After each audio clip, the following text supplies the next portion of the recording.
ఉప ముఖ్యమంత్రి అయినరు, బలరాం నాయక్ గారు కేంద్ర మంత్రి అయిండు, సర్వే సత్యనారాయణ గారు కేంద్రంలో మంత్రి అయిండు.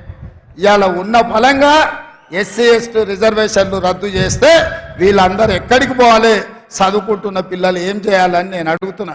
అందుకే నేనన్నా కుదరదు, మీరు కుట్రలు చేస్తుండ్రు, మీ కుతంత్రాలను తిప్పి కొడతామని వాళ్ళ రహస్య ఎజెండా మీద నేను బహిరంగంగా మాట్లాడిన.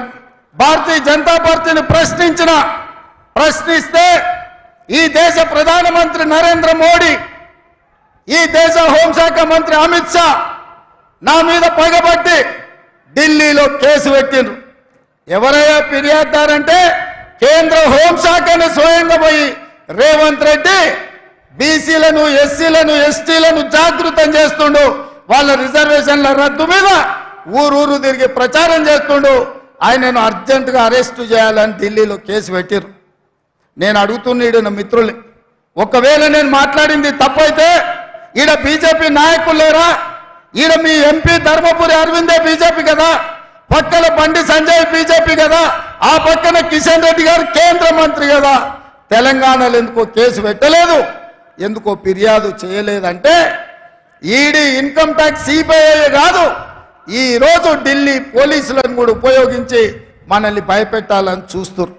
నేను అడుగుతున్న మిత్రులారా, ఈడ చాలా మంది యువకులు 10 ఏళ్ళు చంద్రశేఖరరావు చేసింది ఇదే కదా. మన కార్యకర్తల ఆస్తులు ధ్వంసం చేసిండు, అక్రమ కేసులు పెట్టిండు, హత్యలు చేయించిండు.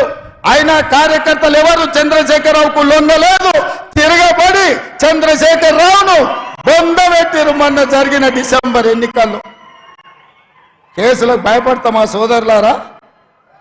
మీ సోదరుడు మీ రేవంత్ అన్న కేసులకు భయపడతాడా? చంద్రశేఖరరావు తిర్లపల్లి జైలుకు తోలితే భయపడ్డామా? చెంచల్ కూడా జైల్లో బంధిస్తే భయపడ్డామా? తిరగబడి కొట్లాడినాం, కేసులు పెట్టినని ఇవాళ పండబెట్టినాం, గోతి తీసి పాతి పెట్టినాం. నేను అదే మాట చెప్పదలుచుకున్న బీజేపీ నాయకులకు, మీరు ఢిల్లీలో పోలీసులు ఉండొచ్చు, ఈడీ ఉండొచ్చు, ఇన్కమ్ ట్యాక్స్ ఉండొచ్చు, సిబిఐ ఉండొచ్చు, మీ దగ్గర నా దగ్గర 4 కోట్ల తెలంగాణ ప్రజలు, 50 లక్షల తెలంగాణ యువకులు ఉన్నారు. ఈ 50 లక్షల తెలంగాణ యువకులతోనే తెలంగాణకు పట్టిన దరిద్రం, చీడను పీడను చంద్రశేఖరరావును వదిలించినాం. మా వాళ్ళ దెబ్బకు చంద్రశేఖరరావు నడిమిరిగి బోర్ల పక్కల వాడి పక్కలకి బోర్ల పడ్డాడు.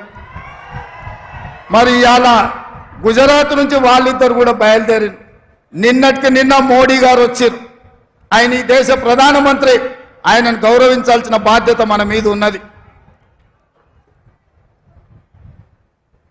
ఒక ప్రధానమంత్రిగా, వయసులో పెద్దవాడిగా, 13 సంవత్సరాలు ముఖ్యమంత్రిగా, 10 సంవత్సరాలు ప్రధానమంత్రిగా చేసిన నరేంద్ర మోడీ గారిని, వయసులో చిన్నవాడిని, మొదటిసారి ముఖ్యమంత్రి అయిన వాడిని తప్పకుండా వారిని గౌరవిస్తా, వారు ఎదురు పడితే నమస్కారం కూడా పెడతా.